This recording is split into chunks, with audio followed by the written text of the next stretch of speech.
আয়ুষ্মান ভারতের prefilled form অনেকের বাড়িতে বাড়িতে চলে গেছে এবং তারা অনেকেই হয়তো বুঝতে পারছেন না এই ফর্মটা কিভাবে ফিল আপ করবেন। তো চলুন আজকে যারা বাড়িতে বাড়িতে প্রিফিল্ড ফর্ম পেয়েছেন আয়ুষ্মান ভারতের, সেই ফর্মটা কিভাবে আপনারা ঠিকভাবে ফিল আপ করবেন।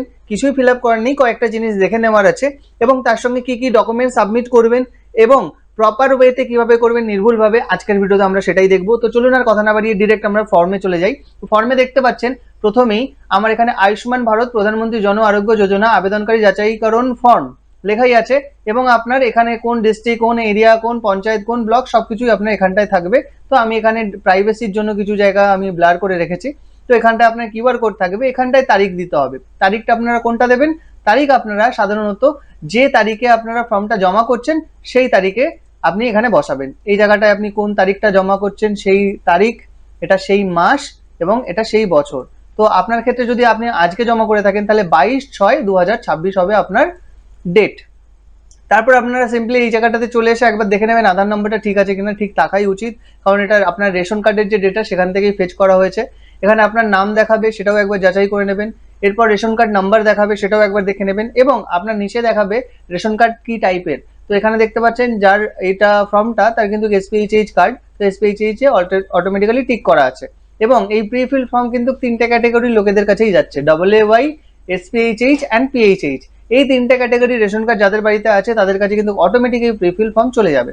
এরপর আপনার আধারের সঙ্গে সংযুক্ত মোবাইল নাম্বার দেখাচ্ছে, তারপর আপনার দেখাচ্ছে এখানে লিঙ্গ, তারপর এখানে জন্ম তারিখ দেখাচ্ছে। এগুলি ভেরিফাই করে নেওয়ার পর এখানটায় দেখতে পাচ্ছেন আপনার প্রিফিল্ড অলরেডি অ্যাড্রেস চলে এসছে। আপনারা কিন্তু ভুল করেও কেউ এখানটাতে এক্সট্রা কিছু লিখতে যাবেন না, কারণ এটা আপনার রেশন কার্ডের যে অ্যাড্রেসটা আছে সেটা ফেচ করে চলে এসছে। তো আপনাকে আর কিছু এক্সট্রা করার দরকার নেই, এটা প্রিফিল্ড যেমন আছে তেমনই থাকবে। এরপর জেলা একবার ভেরিফাই করে নেবেন, ব্লক ভেরিফাই করে নেবেন, গ্রাম পঞ্চায়েত ভেরিফাই করে নেবেন। এরপর পরিবারের প্রধান সদস্যের নাম এই জায়গাটাতে দেখাবে। যদি আপনার যে ফর্ম ফিল আপ করছে সে যদি নিজেই হেড অফ দ্য ফ্যামিলি হয় তাহলে তারই নাম এখানটায় দেখাবে এবং উপরেও কিন্তু তারই নাম দেখাবে। আবেদনকারীর নামও তার নাম দেখাবে এবং হেড অফ দ্য ফ্যামিলির নামও তার নাম দেখাবে। এবং যদি আবেদনকারী এবং হেড অফ দ্য ফ্যামিলি আলাদা হয়ে থাকে তাহলে আবেদনকারীর নাম উপরে দেখাবে এবং সেই পরিবারের যে হেড তার নামটা এখানটা দেখাবে। রেশন কার্ড ওয়াইজ কিন্তু এখানে হেড অফ দ্য ফ্যামিলির নাম দেখাচ্ছে।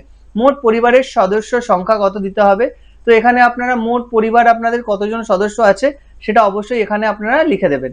তো এখানে ধরে নিন আপনার 5 জন সদস্য আছে, তাহলে এখানে আপনি 5 লিখে দেবেন। মানে হেড অফ দ্য ফ্যামিলি নিয়ে যতজন ততজন লিখবেন, কিন্তু এখানে অবশ্যই আপনারা হেড অফ দ্য ফ্যামিলি বাদ দিয়ে 5 জন লিখবেন না। ধরে নিন কারোর বাড়িতে হেড অফ দ্য ফ্যামিলি নিয়ে 5 জন, তাহলে সেই ক্ষেত্রে আপনারা 5 লিখবেন। অনেকেই কিন্তু ভুল করে 4 লিখছেন, না, আপনার হেড অফ দ্য ফ্যামিলিকে ধরে নিয়ে কতজন সেটা লিখতে হবে। প্যান নাম্বার, আপনার যে অ্যাপ্লিক্যান্ট তার প্যান নাম্বার এখানে কিন্তু আপনাকে লিখে দিতে হবে। দেওয়ার পর নিচের সেকশনটা একটু ইম্পর্টেন্ট, এখানে বলছে যে আপনার এপিক নাম্বারটা লিখতে। এপিক নাম্বার মানে ভোটার নাম্বার, এর আগেও আমি ভিডিও করেছি, সেখান থেকে আপনারা দেখে নিতে পারেন। এই ভোটার নাম্বারটা আমাকে এখানে লিখে দিতে হবে, ভোটার কার্ড দেখে দেখে লিখে দেবেন। এবার এখানে এসি নাম্বার চাইছে, এসি মানে অ্যাসেম্বলি কনস্টিটিউয়েন্সি নাম্বার। এটা কিভাবে বার করবেন আমি অলরেডি ভিডিও করে রেখেছি, তারপরেও আমি আরও একবার স্ক্রিনে দেখিয়ে দিচ্ছি কিভাবে আপনারা সেই পোর্টালে যাবেন। ভোটার ইনফরমেশন লিখে সার্চ করবেন, ভোটার কার্ড ইনফরমেশন লিখে সার্চ করলে আপনার সামনে এরকম একটা পেজ চলে আসবে। সেখানে আপনি ভোটার কার্ড নাম্বার দেবেন, এখানে আপনি স্টেট ওয়েস্ট বেঙ্গল সিলেক্ট করবেন, ক্যাপচার কোড দিয়ে সার্চ করবেন। এইটুকু করলেই আপনি কিন্তু এই পুরো জিনিসটা পেয়ে যাবেন, ভোটার কার্ডের number, AC number, part number এবং আপনার সিরিয়াল নাম্বার বা ক্রমিক নাম্বার। এইটা আমি অলরেডি আপনাদেরকে ভিডিও করে দেখিয়েছি, আর দেখানোর কোনো মানে হয় না। আপনারা এই পেজে আসবেন, ভোটার কার্ড নাম্বার দেবেন, স্টেট ওয়েস্ট বেঙ্গল সিলেক্ট করবেন, ক্যাপচার কোড দেখে দেখে টাইপ করে সার্চ করলে আপনার নিচে সমস্ত ডিটেলস যা যা আপনার দরকার সমস্ত ডিটেলস আপনি পেয়ে যাবেন। তো এখানে সেটা পেয়ে যাবেন এবং দেখে দেখে লিখে নেবেন। যদি আপনার মনে হচ্ছে যে আপনি সার্চ করবেন না, আপনারা যখন ভোট দিতে গেছিলেন যে ভোটার স্লিপ ছিল সেখানেও লেখা ছিল আপনার এসি নাম্বার, সেখানে আপনার পার্ট নাম্বার, সেখানে আপনার সিরিয়াল নাম্বার সবকিছুই লেখা ছিল। এরপর আপনি কি করবেন, এরপর আপনার স্বাস্থ্যসাথী কার্ডের যে নাম্বারটা আছে 17 ডিজিটের, 17টা ডিজিটের যে নাম্বারটা আছে সেটা দেখে দেখে এখানে লিখে দেবেন। যদি আপনার স্বাস্থ্যসাথী কার্ড না থেকে থাকে বা হয়তো আপনার কার্ড আছে আপনি জানেন না, তাহলে কিভাবে আপনি সেই কার্ডটা খুঁজে বের করবেন সেটাও আমি অলরেডি একবার দেখিয়েছি, আবারও দেখাচ্ছি। আপনি লিখবেন স্বাস্থ্যসাথী নেম সার্চ বা স্বাস্থ্যসাথী লিখে সার্চ করে দিন। স্বাস্থ্যসাথী লিখে সার্চ করলে আপনার যে পোর্টালটা খুলছে স্বাস্থ্যসাথী, এখানে আপনি চলে আসুন। আসার পর ফাইন্ড ইওর নেম অপশানে ক্লিক করে দিন। ফাইন্ড ইওর নেম অপশানে ক্লিক করলে মোবাইল নাম্বার দিতে বলবে, এখানে আপনি যে কোনো একটা র্যান্ডম মোবাইল নাম্বার টাইপ করে দিন।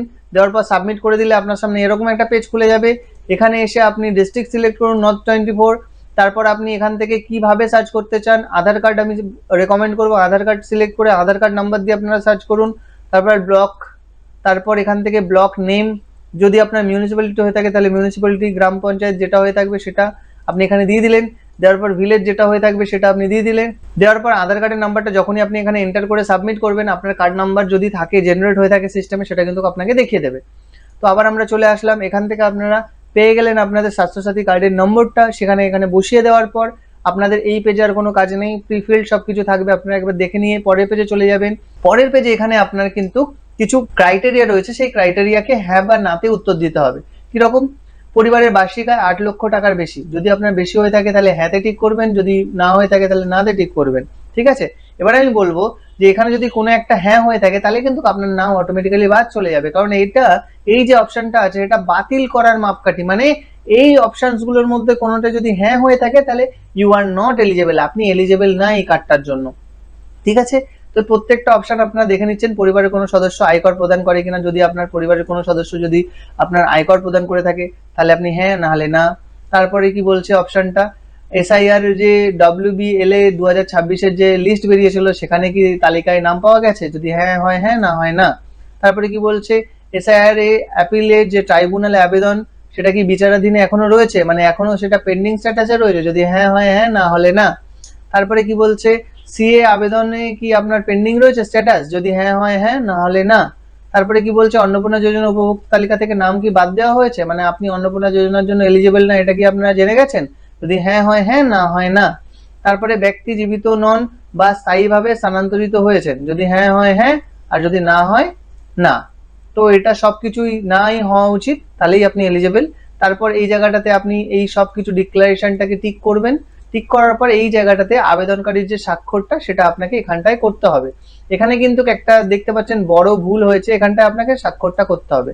এখানে কিন্তু বড় ভুল হয়েছে, যিনি ফর্ম ফিল আপ করেছেন তিনি কিন্তু এই জায়গাটাতে সাইন করে দিয়েছেন। এই স্বাক্ষরটা কিন্তু যারা এটাকে ভেরিফাই করবে তাদের জন্য, আপনাদের জন্য না। তো আপনাদের এই জায়গাটাতে সাইন করতে হবে, যে জায়গাটা আমি এখন মার্ক করে দেখাচ্ছি। এবং নিচে যে স্বাক্ষরটা এটা কিন্তু ওনাদের জন্য, আপনাদের জন্য কিছু না। ব্যাস এইটুকুই ছিল। এইটুকু যদি আপনারা করতে পারেন তাহলে আপনার ফর্ম ফিল আপ হয়ে গেছে, ডান। এর সঙ্গে আপনারা কি কি সাবমিট করবেন, এর সঙ্গে আপনাদের সাবমিট করতে হবে voter card, Aadhaar card, PAN card, Swasthya Sathi card, ration card, and যাদের কাছে ভোটার স্লিপ আছে, মানে যে স্লিপটা দিয়ে ভোট দিতে গেছিলেন সেটার একটা ফটোকপি করে আপনারা এর সঙ্গে সাবমিট করতে পারেন। যদি ভিডিওটি ভালো লেগে থাকে তাহলে অবশ্যই লাইক করতে ভুলবেন না, নিচে কমেন্ট করে জানান কে কোথা থেকে ভিডিওটা দেখছেন এবং ভিডিওতে আপনার আর কোনো জিজ্ঞাসা আছে কিনা, এবং অবশ্যই ভিডিওটি শেয়ার করুন সকল বন্ধু বান্ধব ফ্যামিলি মেম্বারের সঙ্গে, যাতে সবাই এই ভিডিও থেকে কিছু ইনফরমেশন পায় এবং সবাই জানতে পারে। দেখা হবে নেক্সট এমনই কোনো ভিডিওতে, ততক্ষণের জন্য I am Dipankar, good bye.